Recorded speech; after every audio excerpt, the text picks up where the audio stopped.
Good morning students. हमने last lecture में face और हेड की मीन्स स्कल की टोटल बोन्स के नाम देखे थे। अब इसके बाद आगे बेटा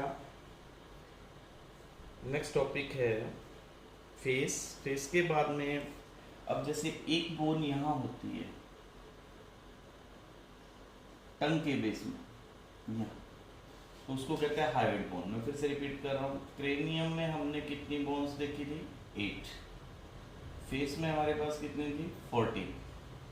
एक ये टंग के बेस पे होती है बेटा हाइड बोन, हाइड बोन 1। इसके बाद दोनों कान के अंदर, ईयर के अंदर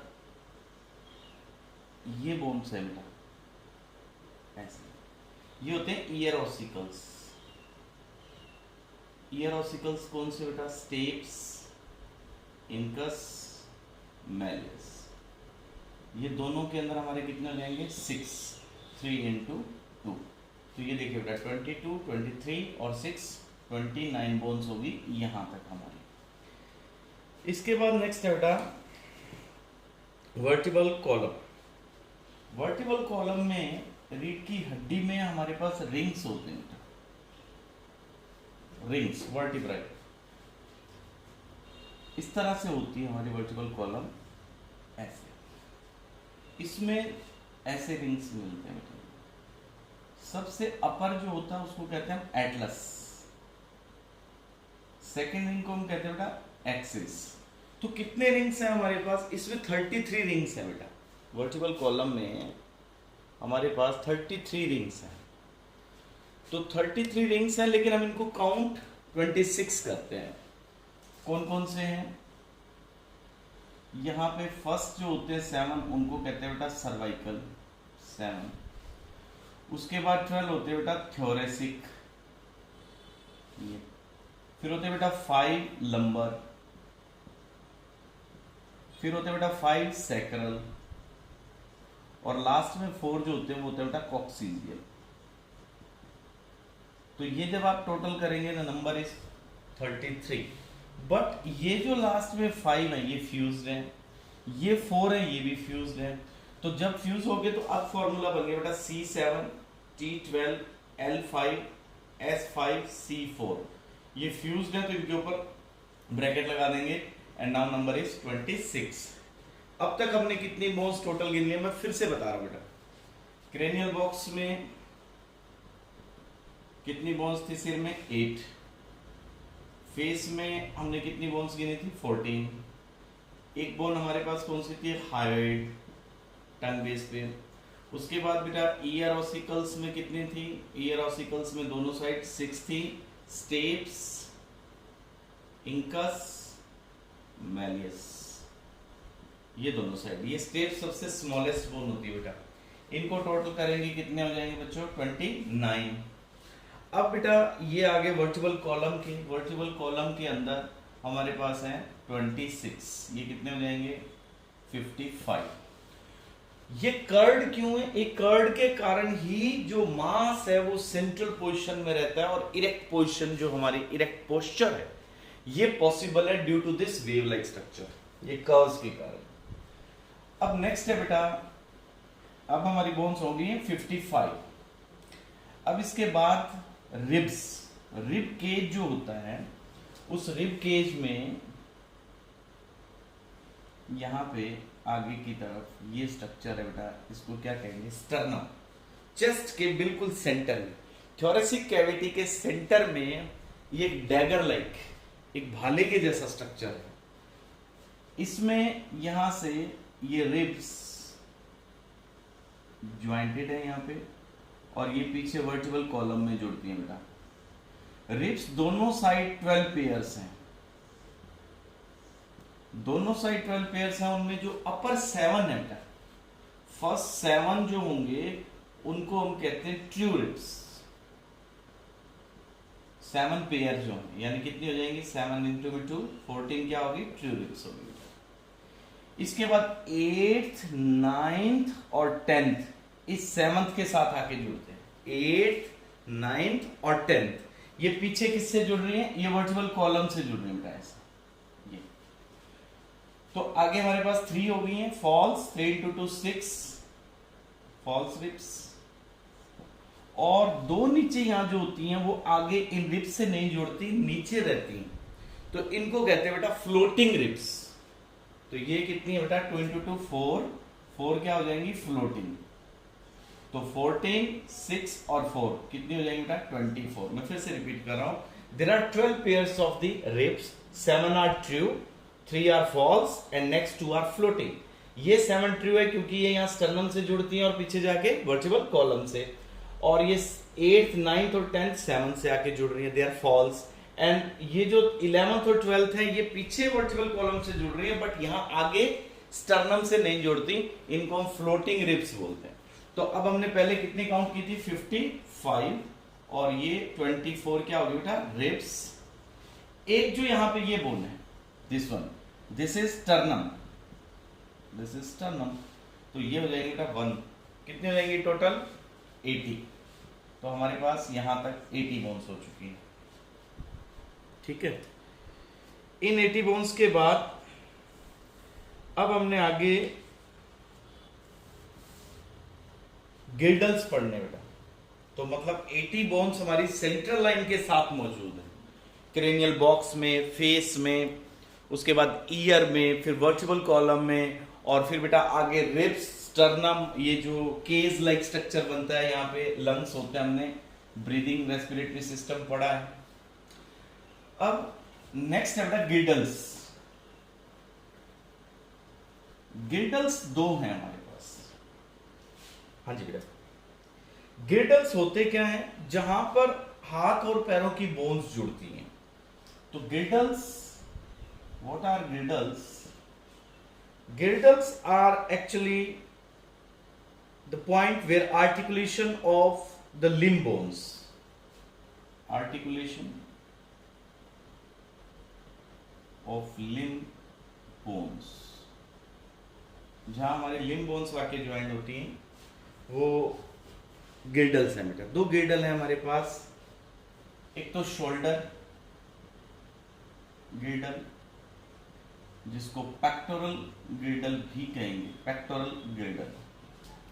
इस गिल्डल में ये कहां होता है बेटा, it lies on the posterolateral aspect of the upper region of the thorax. इसमें 2 बोन्स है बेटा, scapula and clavicle, scapula and clavicle bones. Scapula and clavicle, scapula is also called as shoulder blade, shoulder blade बेटा। ये large flat triangular bone होती है, और इसके lateral angle पे एक कंकेविटी है, that is known as glenoid cavity, this is called glenoid cavity. Glenoid cavity वहां है जहां पे ह्यूमरस बोन का हेड आके जुड़ता है। क्लेविकल को बेटा कोलर बोन्स भी बोलते हैं, collar bone, this is collar bone. This collar bone, it is actually rod-like bone. It is curved. It is rod-like bone. It is curved like letter F. F letter की तरह curved है बेटा ये, और ये horizontal होती है बेटा from neck to the shoulders। तो इसका स्ट्रक्चर ऐसा होगा।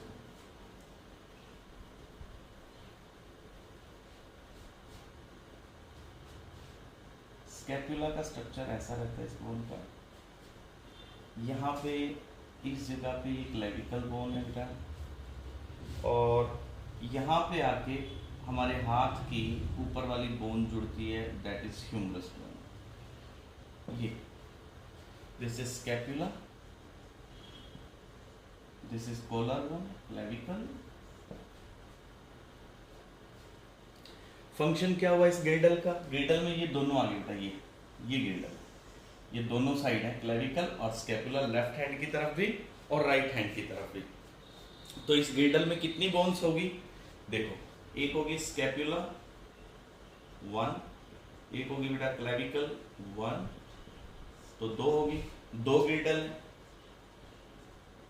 2 गिल्डल्स आर देयर, तो टोटल बोन कितनी हो जाएंगे हमारे पास 4। तो हमने पहले कितनी काउंट की थी? 80। Now bones become 80 + 4 84। अब है बेटा hip girdle, pelvic girdle. Pelvic girdle वहां जहां पैर की बोन आके जोड़ती है।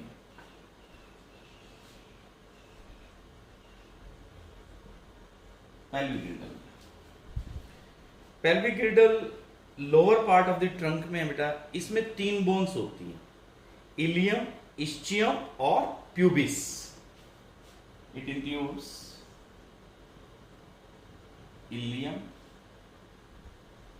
Ischium and pubis. हालांकि ये तीनों बोन्स अलग अलग हैं, बट ये तीनों बोन्स फ्यूज हो जाएंगी और एक सिंगल, इसको हम फिर सिंगल बोन काउंट करेंगे। देख, ऑल गेट फ्यूज्ड और उनका नंबर हो जाएगा 1 बेटा, इलियम, इस्चियम और प्यूबिस। यस बेटा, तो इनको क्या कहेंगे फ्यूज होने के बाद? इसको कहते हैं बेटा हिप बोन। तो 2 गिल्डल, 2 पेल्विक गिल्डल, तो टोटल बोन कितनी होगी अब हमारे पास इसकी गिल्डल की? 2। तो एक्सियल स्केलेटन में हमने कितनी काउंट की? 80। शोल्डर बोन में या गिल्डल में 4 और 2 ये होगी बेटा, 86 बोन्स अब तक हम काउंट कर चुके हैं बॉडी की। अब इसके बाद लिम्ब बोन्स हैं। Limb bones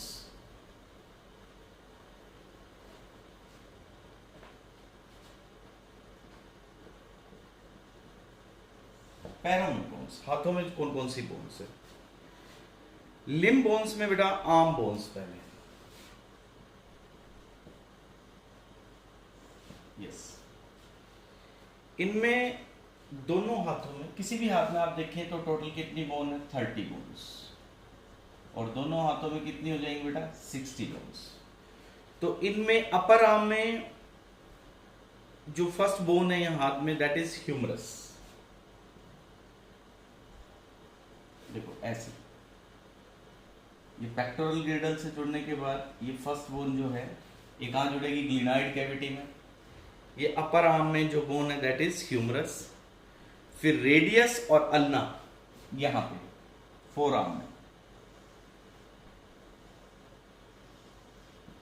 radius and ulna, ये तो होगी बेटा अपर आर्म, ये होगी बेटा फोर आर्म, कितने हो जाएंगी? 1 और ये होगी 2। इसके बाद इससे नीचे बेटा यहां रिस्ट में इस जगह पे होते हैं 8 कार्पल्स, यहां कार्पल्स।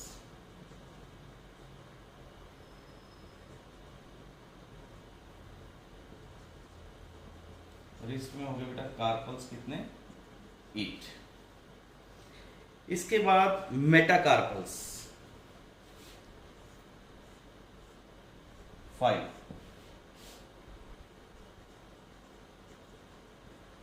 मेटाकार्पल्स कहां हैं? पाम में। कितने हैं? 5। तो humerus, radius, ulna, 8 carpals, 5 metacarpals. इसके बाद बेटा 14 फेलेंजेस,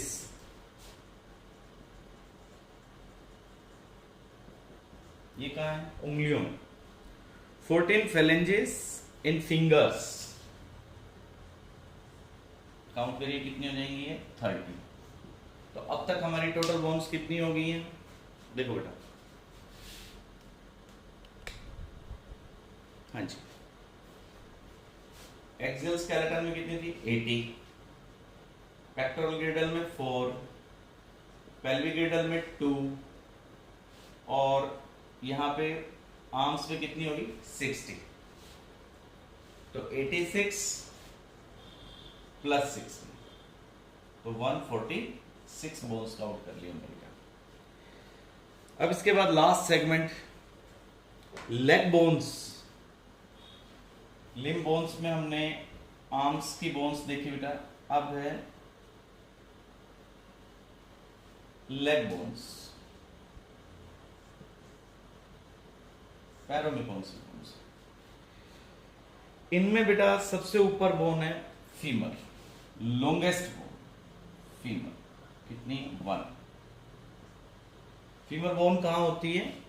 यहां थाइज में, थाई बोन। फीमर के बाद आगे नेक्स्ट बोन है बेटा पटेला, जैसे ये बोन है, यहां पे एक बोन ये ऐसे होती है, knee bone, knee bone which is patella, कितनी मीटर? 1। वो फर्स्ट फीमर, फिर 1 बोन पटेला, इसके बाद लोअर लेग में बेटा टीबिया एंड फिब्यूला,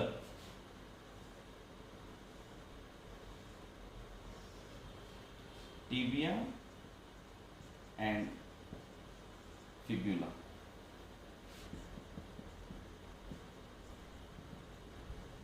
कितनी बोन्स होगी? 2। तो फीमर, पटेला, टीबिया, फिब्यूला, लोअर लेग। जैसे हाथ में यहां थी ह्यूमरस या रेडियस या अल्ना, और ये नहीं थी पटेला लाइक कोई बोन्स हमारी आर्म बोन्स में नहीं होती। तो टीबिया फिब्यूला के बाद आगे बेटा जैसे हाथ में थे कार्पल्स, यहां है टार्सल्स, कितने होंगे? ये 7 होंगे, वहां कितने थे? 8, यहां टार्सल्स कितने होंगे? 7। तो 7 टार्सल्स इन एंकल, 7 टार्सल्स इन एंकल। उसके बाद बेटा 5 मेटाटार्सल्स,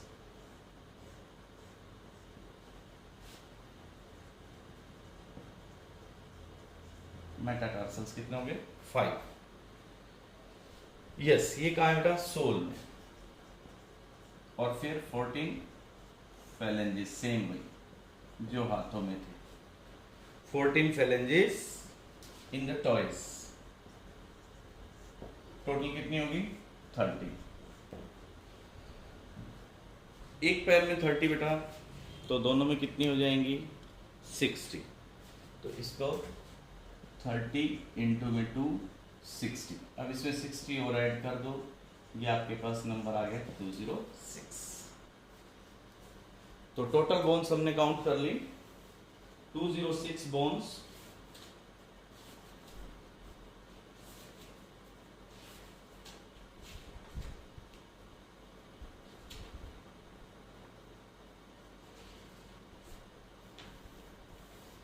इसके बाद एक टॉपिक है बेटा ज्वाइंट। ज्वाइंट एक बहुत छोटा सा टॉपिक है बुक में।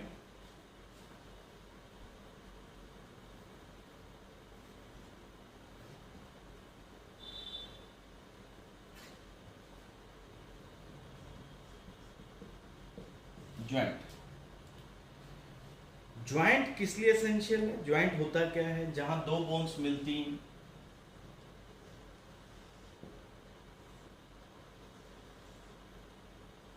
ये जगह है joint, meeting place of 2 bones.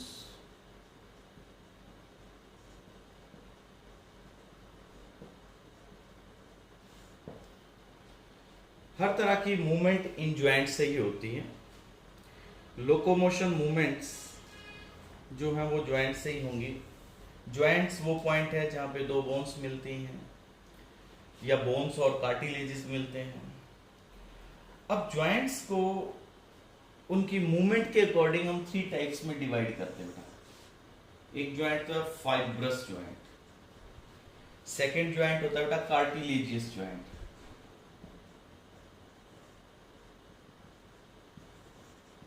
और थर्ड ज्वाइंट होते हैं बेटा synovial joints, freely movable joints. Fibrous joints वो होते हैं जिनमें कोई मूवमेंट नहीं होती, डू नॉट अलाउ मूवमेंट। अब ये कहां है? ये आपको एग्जांपल हो तो स्यूचर्स पढ़े हमने, क्रेनियल बॉक्स की जो बोन्स थी, 8 बोन्स जो सिर में बोन्स होती हैं बेटा, उनमें कोई मूवमेंट नहीं होती, वो ज्वाइंट उन बोन्स को अपनी पोजीशन पे स्टेबल रखता है। इस तरह के ज्वाइंट्स कहाँ मिलते हैं? स्कल बोन्स के अंदर, स्कल बोन्स। यस। सेकेंड बेटा कार्टिलेजियस ज्वाइंट। ये वो ज्वाइंट्स हैं जिनमें कार्टिलेज बीच में होता है। Bones joint by cartilage, limited movement allow करते हैं पहले। तो ये ज्वाइंट्स कहां मिलते हैं? ये ज्वाइंट्स मिलते हैं बेटा वर्टिब्राई में, वर्टिब्रल कॉलम में जो रिंग्स हैं उनके बीच में। Synovial joints freely movable joints होंगे, they are freely movable joints. यहाँ साइनोवियल फ्लूइड होता है जो लुब्रिकेंट का काम करेगा और फ्री मूवमेंट अलाउ करता है। ये ज्वाइंट्स लोकोमोशन में और मूवमेंट में हेल्प करते हैं। इनकी शेप के अकॉर्डिंग, बोन्स की शेप के अकॉर्डिंग ये ज्वाइंट्स अलग अलग तरह के हैं। जैसे बॉल एंड सॉकेट ज्वाइंट बेटा, ये कहाँ होता है? ह्यूमरस और पेक्टोरल बोन में। जैसे ऐसी बोन हो और उसके बीच में यूं बोन आ जाए बेटा, ये बॉल एंड सॉकेट, ऐसा ज्वाइंट। तो बॉल एंड सॉकेट ज्वाइंट कहाँ मिलता है? ह्यूमरस और पेक्टोरल गिर्डल में बेटा। हिंज ज्वाइंट जैसे नी ज्वाइंट में है। पाइवोट ज्वाइंट जैसे एटलस और एक्सिस में है। ग्लाइडिंग ज्वाइंट जैसे। तो ज्वाइंट्स मूवमेंट के लिए एसेंशियल है। जहां दो बोन्स मिलती हैं दैट इज ज्वाइंट, और किस तरह की वो मूवमेंट शो करता है या मूवमेंट शो नहीं करता है उसके अकॉर्डिंग हमने ज्वाइंट्स को क्लासिफाई किया है। इसके बाद बेटा अगर ज्वाइंट्स के अंदर यूरिक एसिड एक्यूमुलेट हो जाए तो बहुत पेनफुल कंडीशन आती है, that is known as gout. Gout एक ऐसा इन्फ्लामेशन है ज्वाइंट्स का, इन्फ्लामेशन ऑफ ज्वाइंट्स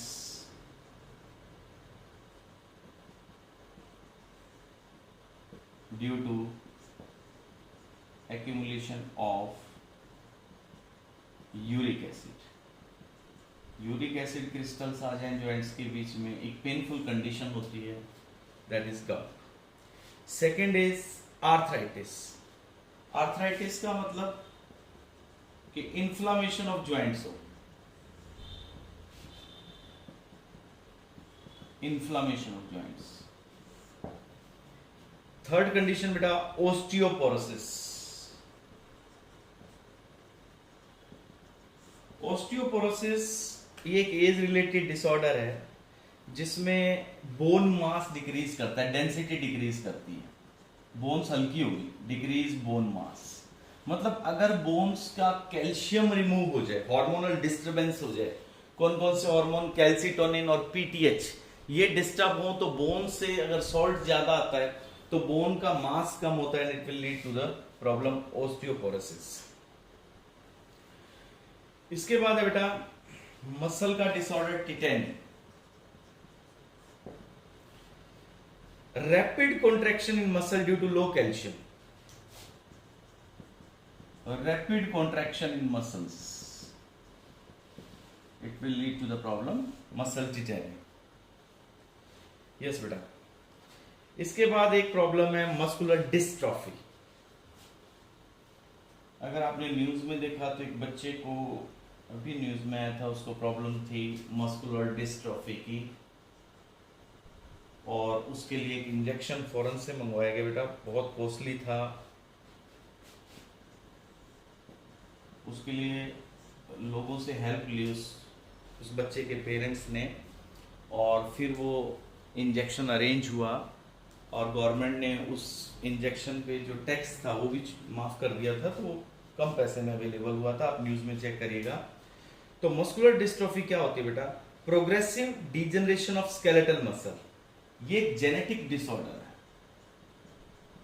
मतलब डीएनए से एक डिसऑर्डर आया। इसमें होता क्या है? इसमें डिजनरेशन होता है मसल्स का, मसल्स टूटती हैं, degeneration of skeletal muscles, muscles degrade होने शुरू हो जाएंगे। यस बेटा। नेक्स्ट एक लास्ट डिसऑर्डर है बेटा, मेस्थीनिया ग्रेविस।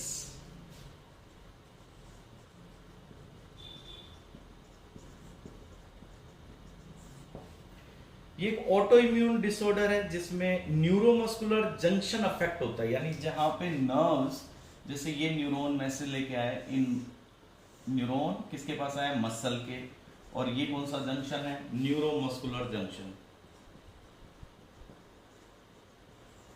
न्यूरोमस्कुलर जंक्शन अफेक्ट होता है और ये ऑटो इम्यून डिसऑर्डर है, मतलब इम्यून सिस्टम, जो बॉडी का इम्यून सिस्टम है वही बॉडी सेल्स के अगेंस्ट काम करने लग जाए। तो this auto immune disorder it affects neuromuscular junction. इससे होगा क्या, पैरालिसिस हो सकता है बेटा इस डिसऑर्डर में। It lead to the paralysis, fatigue, weakness in the body. So this is completion of your chapter movement and locomotion. ये हमारा सेकंड लास्ट चैप्टर इस यूनिट का खत्म हो गया बेटा। अब हमने इसके बाद फर्स्ट यूनिट पे चलना है, जो लिविंग वर्ड आपकी फर्स्ट यूनिट है, वहां से हम स्टार्ट करेंगे।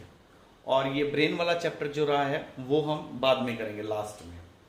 ठीक है बेटा, thank you, have a nice day.